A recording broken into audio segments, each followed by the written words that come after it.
मैं भारत को भारतीयता के मान्यता के आधार पर शिक्षा को फिर से खड़ा करना चाहता हूँ। मैं उस काम में लगा हूँ।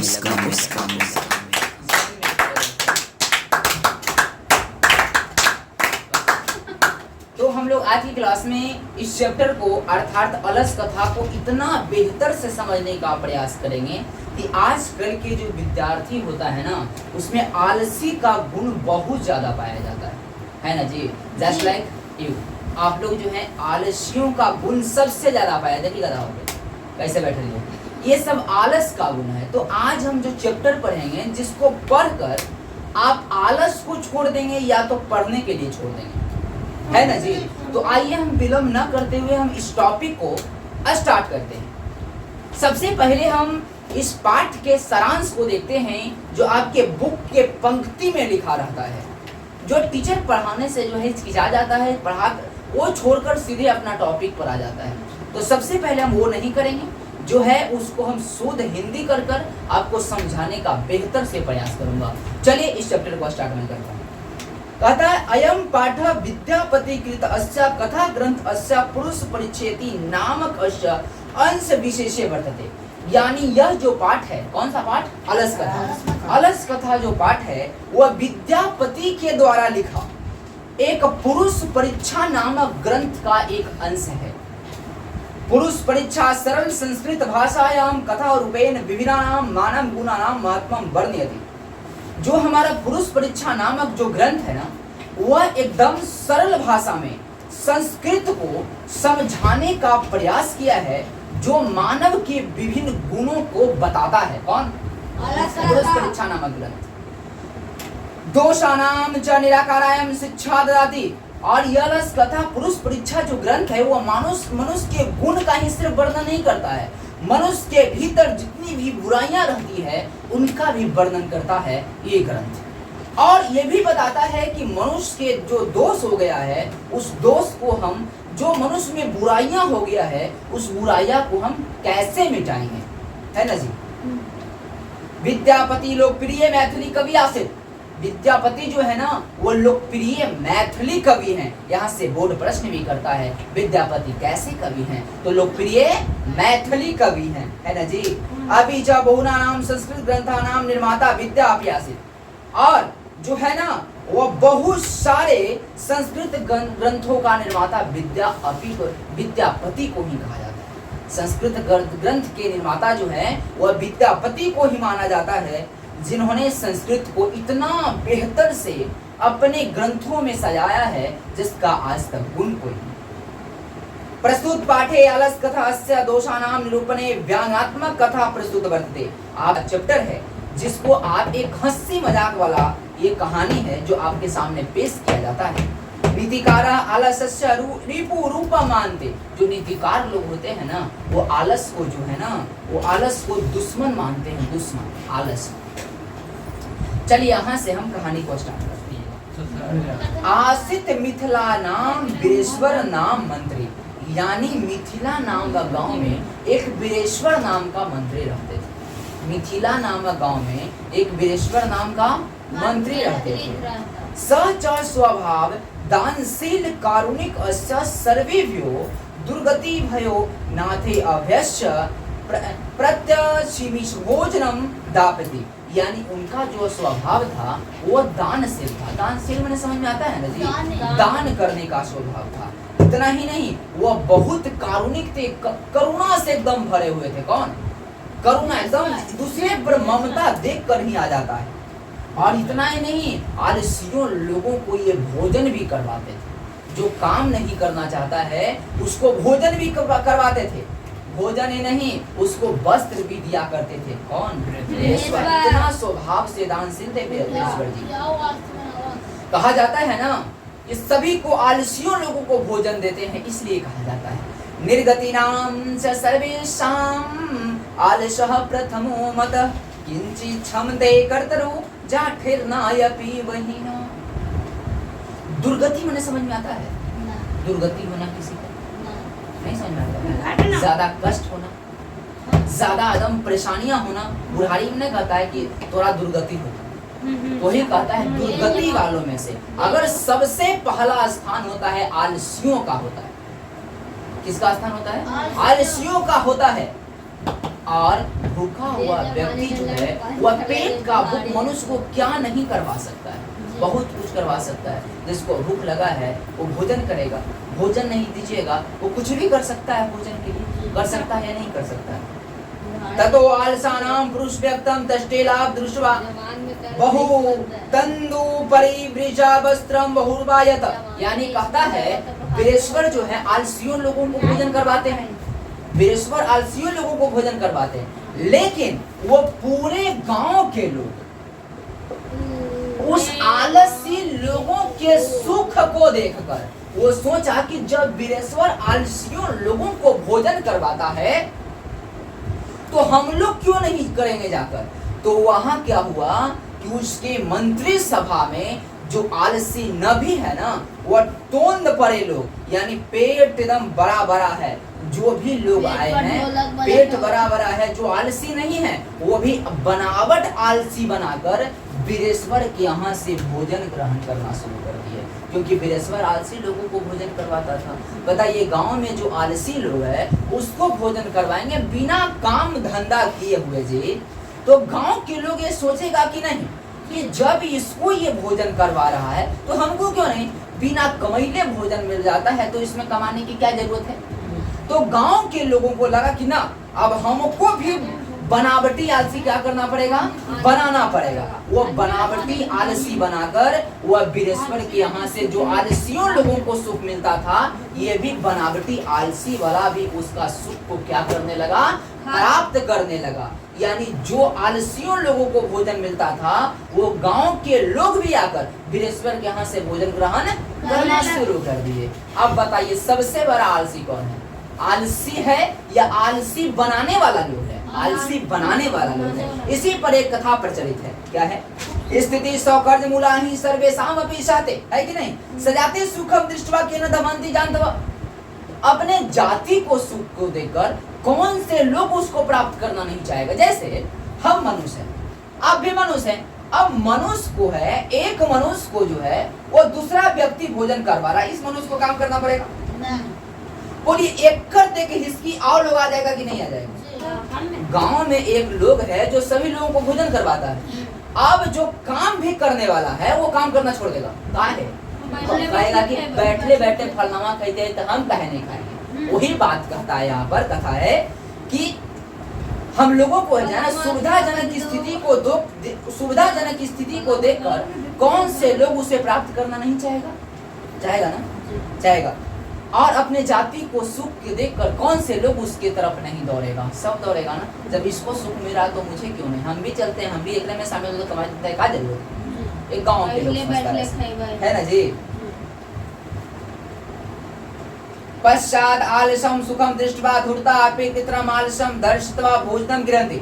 इसके पश्चात जो है ना वो वीरेश्वर आलसियों लोगों को भोजन करवाते थे, लेकिन दिन प्रतिदिन उस गांव से बनावटी आलसी बनाकर लोग आकर वीरेश्वर के यहाँ से भोजन ग्रहण करना क्या कर दिए, शुरू कर दिए। बताइए जी, यहाँ पर वीरेश्वर के यहाँ से 10 मंत्री 15 को लोग रहता है, 20 को लोग मान लिया जा रहता है, वहाँ पर धीरे धीरे आएगा, धीरे धीरे आएगा तो खर्चा बढ़ेगा कि नहीं बढ़ेगा।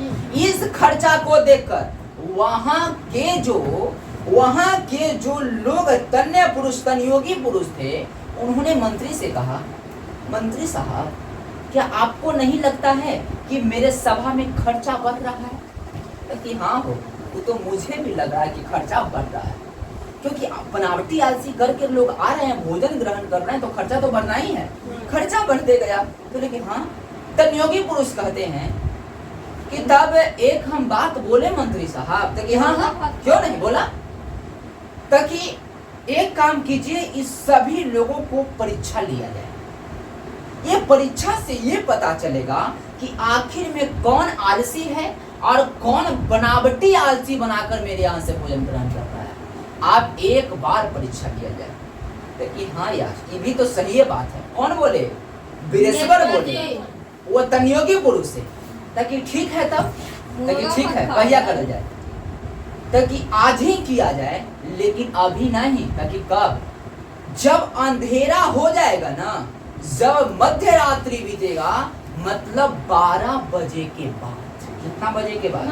12। जब अंधेरिया रात हो जाएगा, सबका बेजोर नींद पड़ेगा, उस समय लोगों की परीक्षा ली जाएगी। ताकि ठीक है। तो जब आधी रात बीत गई तो तन्योगी पुरुष कहा कि अब तो परीक्षा इन लोगों को लिया जाए, क्योंकि सब सो गया। कहा कि तब ठीक है।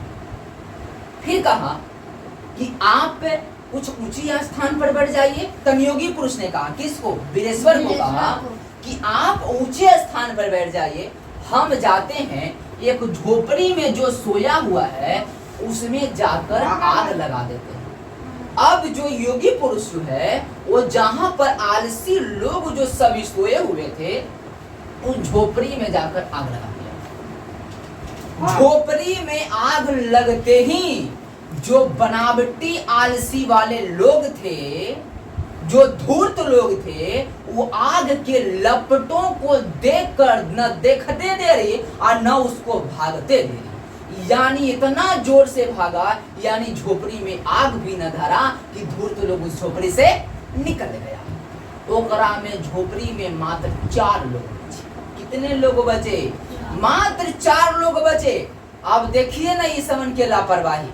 ये जो 4 लोग झोपड़ी में बचे, ये झोपड़ी में भाग नहीं रहे झोपड़ी से। सुनिए क्या कह रहे हैं। प्रथम व्यक्ति कह रहा है, अहो कथम को लाला, ए हो कौची के हल्ला यार, कौची के हल्ला होते हैं। तो दूसरा व्यक्ति कह रहा है, तर्क्यम यदमीन गृहम अग्रिम लग्यमस्ति। हाँ हो, लगता है कि आग लग गया, लगता है कि आग लग गया। लेकिन हाँ यार। तीसरा बोलता है, कोई अभी तो धार्मिक न अस्ति। अरे इस संसार में धार्मिक लोग चल गया, इस संसार में कोई धार्मिक लोग नहीं है जो हम लोगों को भीगे वस्त्रों से ढक कर हम लोगों को प्राण बचा सके। तीसरा लोग बोलता है, इस संसार में कोई धार्मिक लोग ना बचे थे यार, जो हम लोगों को भीगा वस्त्र से हम लोगों को झांक सके, हम लोगों को बचा सके। तो चौथा कर रहा सबको बात को सुनकर, अरे बचा ल कति बचनानी वक्तुम सकनूथ। अरे बक चुपचाप का ऐसे कर रहा है, चुपचाप और है और के चुपचाप सुन अल्लाह करते हैं बुर्बक। देख ले जो होती होवे लाहे जो होवे नहीं, चुपचाप सुनो। आपस में बात कर रहा है। इस प्रकार चारों व्यक्ति आपस में वार्तालाप करके चद्दर लेके सूझ जाता है। इतने में तन्योगी पुरुष कहता है, वीरेश्वर बाबू, इस संसार ई 4 गो बच्चन ई प्राण दे देते थी, ताकि ऐसा बात थी ताकि चलूँ आओ का। झोपड़ी अपने ऊंचे स्थान पर से वीरेश्वर बाबू उठते हैं और वो सभी 4 आलसियों को इतना पकड़ते हैं कि वो कहते हैं कि इस प्रकार से उसको बाहर लाना जिससे उसकी बेइज्जती हो सके। झोंटा पकड़ते हैं और घिसते 4 लोगों को कहाँ लाते हैं? बाहर लाते हैं। 4 लोगों को बाहर लाते हैं और कहते हैं, सुन रे धूर्त, सबसे बड़ा आलसी 4 लोग है कमी। कहता है, सुनो देखो ये सामने बोर्ड पर क्या लिखा है। आलसियों लोगों को कहते हैं, क्या लिखा है? सुन देख, लिखा था बोर्ड पर, पतिरेव गति स्त्रीणाम बालनाम जननी गति ना आलसानाम गति कंचित लोके कारुणिक विना। यानी ये कहते हैं, लिखा था, स्त्री की गति पति से है, स्त्री की गति पति से है, बच्चा की गति माँ से है, और आलसियों लोगों का गति कहीं भी नहीं है दयावान के सिवा। दयावान अगर जो है स्त्री का जो भार संभालता है, स्त्री का जो करता है वो पति करता है। बालक की अगर कोई बात सुनता है तो माँ सुनती है, लेकिन आलसी लोगों का संसार में कोई भी बात नहीं सुनता। अगर संसार में कोई दयावान लोग हो गया वही सुनेगा, न तो जहाँ है वहीं पर मर गया। इसलिए आलसी बनना चाहिए है जी। इसके बाद जो क्या होता है वो पता चला कि ना कितना लोग भोजन ग्रहण कर रहा था, अब तो एकरा में मात्र और मात्र 4 लोग बचा है। अब 4 लोगों को अच्छे से भोजन करवाते हैं, एकदम सही से करवाते हैं और कहते हैं अब संसार में खर्चा कर गया। अब बताइए, इस प्रकार से अलस कथा था। इस कहानी से हमको ये शिक्षा मिलता है कि अगर हम लोग आलसी को बनाए रखेंगे तो जैसे वो चारों आलसियों लोगों का झोंटा पकड़ के बेइज्जती किया गया, उसी प्रकार से आलसियों लोगों का भी बेइज्जती किया जाता है। इसलिए आलस आज की बात त्याग देना चाहिए। आलसी सबसे बड़ा प्रधान चीज है। और जो नीतिकार लोग होते हैं वो आलस को दुश्मन मानते हैं, वो कहते हैं आलस का त्याग कर देना चाहिए। आलस किस पर का? विद्यार्थी का तो 8 लक्षण का अगर त्याग कर देगा ना, विद्यार्थी बन जाएगा। कामं क्रोधं तथा लोभं स्वादं सिंगारं च कौतुके अतिनिन्द्रायति सेवा स विद्यार्थी हस्ति वर्जेत। समझे? इस प्रकार से 8 अगर लोग त्याग कर देगा तो विद्यार्थी बन जाएगा। आपको कहानी समझ में आया या नहीं आया? आया? बोला यहाँ सब्जेक्टिव पूछते हैं। आप बताइए, बीरेश्वर कौन थे? मिथिला के मंत्री थे। बीरेश्वर कौन थे? बताइए, उसका सलाह कौन दिया परीक्षा लेने के लिए? तनयोगी पुरुष ने। आप बताइए, उस सभा में मात्र कितने लोग बचे थे? 4। पहला व्यक्ति ने क्या कहा? लगा हल्ला होते हैं कुछ के हो। दूसरा कहा ना लगाओ कि आग लगे लो यार। तीसरा क्या कर रहा? अरे लगे ताकि इस संसार में कोई धार्मिक लोग ना ही हो, जब लोगों को भींगे वस्त्र से भिंगा के लावे, हम लोगों को सूती कपड़ा से ढाके। संसार में कोई ना ही हो। चौथा कर रहे चुप क्यों बोले? देख ले भाई, इस प्रकार से चारों व्यक्ति सोते हैं। आप बीरेश्वर मंत्री जो है उसको झोटा पकड़ के बाहर निकालते हैं और कहते हैं, चाहे ना। बताइए, और कोई दिक्कत यहाँ तक नहीं? अच्छा, बीरेश्वर कहाँ के थे? मिथिला के मंत्री थे ना, बस ऑब्जेक्टिव हो गया ना। अच्छा, यहाँ से पूछता है, स्त्री की गति किसके साथ होती है? बालक की गति किसके साथ होती है? माँ के साथ। और आलसी लोगों की गति होता है या नहीं होता है? होता है? नहीं होता है। दयावान के सिवा, यानी दयावान लोग हैं वही उसको मदद कर सकता है, अन्यथा उसका मदद कोई नहीं कर सकता है ना जी। हम लोगों को आलसी बनना चाहिए? नहीं बनना चाहिए। चलिए, आप लोगों का ये वीडियो कैसा लगा आप अपने कमेंट बॉक्स में इसका जवाब देंगे और वीडियो को शेयर करेंगे, ठीक है ना? तो धन्यवाद, मिलते हैं नेक्स्ट क्लास में। जय हिंद, जय भारत।